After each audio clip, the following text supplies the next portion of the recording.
Bonjour les amis, on va donc cette semaine faire une analyse un petit peu plus axée sur les crypto-monnaies, sur les principales crypto-monnaies du moins que moi j'ai en portefeuille. On va commencer par le Bitcoin. Le Bitcoin qui était pour moi haussier depuis vendredi, hein, puisque je vous ai fait une vidéo vendredi. On a vu qu'on a gapé, que effectivement on a eu une belle petite série de hausses avant de refluer. Alors pour ceux qui font du trading, hein, quand on a un signal d'achat comme je vous ai donné vendredi et puis que ça se passe bien, qu'est-ce qu'on fait? On met des stops, hein, forcément, on met des stops pour protéger ses gains. Donc là, vous auriez été stoppé avec un gain. Pour ceux qui font de la DCA comme moi, c'est-à-dire qu'on achète tous les mois un petit peu de crypto actifs à différents prix, eh bien on conserve sa position. Là, apparemment, on est venu combler le gap et même s'appuyer sur la clôture de cette bougie-là, et on est venu toucher la moyenne 12. Donc pour moi, ça reste fondamentalement acheteur pour l'instant.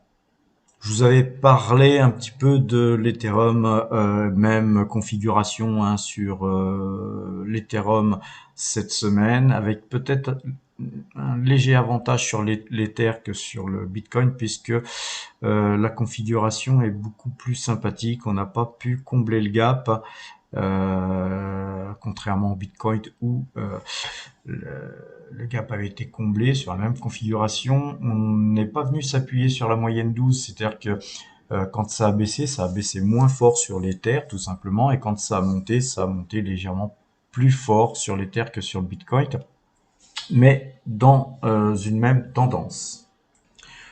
Alors voyons un petit peu le Binance Coin, le BNB.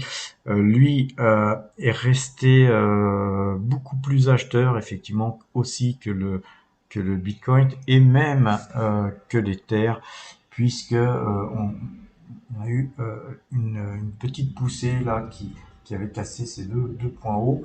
Donc on a une belle assiette, hein, qui nous permet d'identifier un possible retournement important, comme d'ailleurs sur l'Ether et le Bitcoin. Donc je suis aussi acheteur sur le BNB.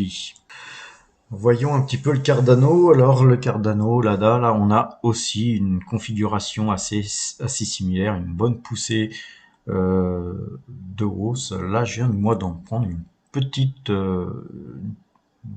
petite ligne pour commencer à, à acheter ce crypto actif. On a pareil pas pu sur le Cardano s'appuyer sur la moyenne 12. Par contre, il n'y a pas eu de gap. Donc configuration quasiment identique, mais moins peut-être beaucoup moins acheteuse que les trois autres crypto actifs que je vous ai présenté juste avant. Alors pour ceux qui me suivent assez souvent, je fais souvent des superpositions d'actifs, hein, de façon à voir un petit peu le comportement de l'un par rapport à l'autre. Et là, je vous ai donc tout simplement superposé tous les actifs analysés précédemment. Donc on voit en noir le Bitcoin, et on voit que le Bitcoin en fait depuis mai 2019, en fait plutôt mars 2019, pardon, et les autres crypto actifs ont tendance à se superposer d'une manière relativement suivie. Et puis il y a un moment donné, on voit effectivement le Bitcoin monter très fortement, et les autres crypto actifs suivre ce mouvement avec un léger retard sur le Binance Coin. Mais ensuite, dès 2021, on va dire février-mars 2021, la configuration change. On voit que le Bitcoin continue de monter là en noir, et puis ensuite on a eu effectivement une forte, très forte correction du Bitcoin pour ensuite le revoir repartir une deuxième fois, et puis ensuite refluer jusqu'au niveau actuel.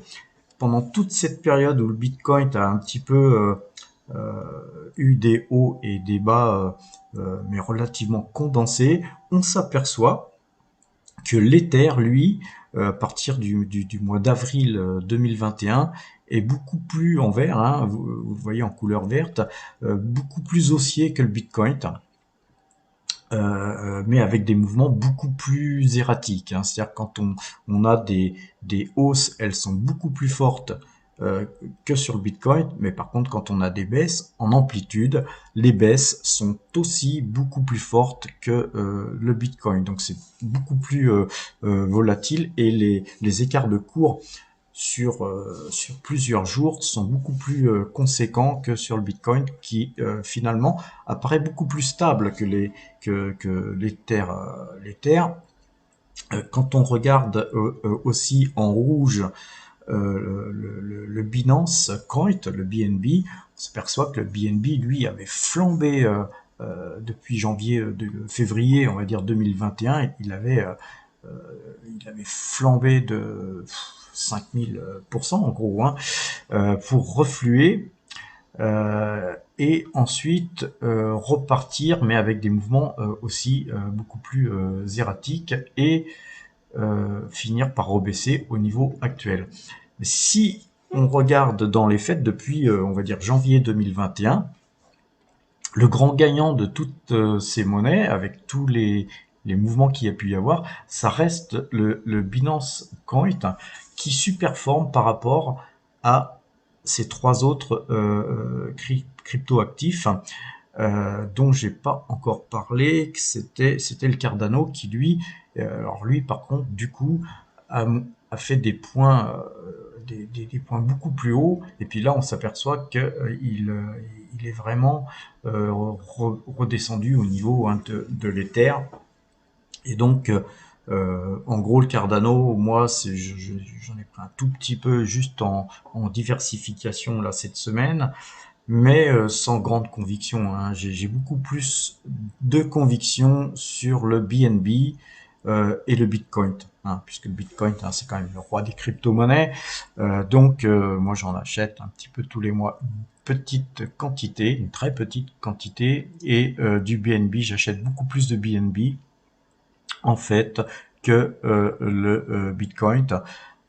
Et pour l'instant ça paye, hein. Donc voilà, à vous de voir, hein, suivant les cryptos que vous voulez mettre en portefeuille. Mais n'oubliez pas, les crypto-monnaies, ça ne doit pas représenter plus de 1 à 3% de vos actifs globaux, hein. Faut surtout pas monter au-delà de ça, parce que sans quoi les risques sont trop importants. Alors on va faire juste un petit tour sur le côté du CAC 40, hein. Juste pour montrer quelque chose d'assez amusant, c'est qu'on a à peu près la même configuration sur le CAC 40 que sur les crypto-monnaies que je vous ai présentées. En fait, la, la forte hausse qu'il y a eu ici, avec un décalage d'une journée, hein, en fait, on la retrouve avec un appui quasiment toujours sur la moyenne 12. Alors, est-ce qu'on va la casser puis que ça repassera vendeur, ou est-ce qu'on va rebondir sur cette moyenne 12? Là, c'est lundi, mardi, c'est la semaine prochaine que ça va nous confirmer ce rebond que je pense très possible. Mais voilà, ce qui est amusant à voir, c'est qu'on a à peu près la même configuration que sur les crypto-monnaies. Alors faisons un petit tour du côté du portefeuille Power Trade. Donc vous voyez, hein, là les cryptos là ici ne représentent que 0,84% des actifs total de Power Trade. Donc vous voyez, on est bien dans la norme à ne pas dépasser, qui est en l'occurrence 1 à 3%, comme je viens de vous le dire. Alors le portefeuille de Power Trade affiche quasiment 40 000 euros de gains depuis le début de l'année, avec 5,67% de hausse depuis le 1er janvier de cette année. Alors, en fait, quand on se compare au CAC 40, qui lui perd 6,55 depuis le début de l'année, donc on a un différentiel de, on va dire, 11%, même plutôt 12% de différence à l'avantage du portefeuille de Power Trade. Alors, on superforme de 12% le CAC 40 tout simplement parce que notre stratégie a été axée surtout sur le pétrole. Donc, on a augmenté notre pose sur l'action Total. On a même pris des bénéfices sur GTT ou sur des titres qui nous avaient donné pas mal ces derniers temps. On conserve cette stratégie, hein, comme vous voyez, on avait augmenté notre position sur Total, bon, on la garde, on la conserve. Ça s'est pas très bien passé cette semaine puisque le pétrole a reflué, mais sachez que le pétrole c'est quelque chose de très volatile et que effectivement la spéculation va bon train sur le pétrole et donc et le gaz. Donc n'empêche que n'en demeure pas moins que je pense qu'on va avoir des problèmes, des sérieux problèmes ces prochains mois en termes d'approvisionnement sur l'Europe et surtout qu'on a une grosse incertitude concernant l'issue de cette guerre. Donc je pense que l'incertitude va finir par nous profiter et nous profiter fortement. De toute façon, c'est vrai qu'on a perdu à peu près 5% depuis ce conflit, mais 5% en fait, hein, il faut bien comprendre que c'est rien par rapport à. Faut pas oublier qu'on est en pleine guerre, faut pas oublier que les marchés sont volatiles, qu'on n'a pas vraiment de certitude sur ce qui va se passer. Donc la plupart des gens qui gèrent des portefeuilles souvent sont aujourd'hui en négatif hein, plutôt qu'en positif. Donc quand on arrive à nous être en positif et positif de quand même 5,67%, c'est déjà pas si mal en l'espace de 3 mois.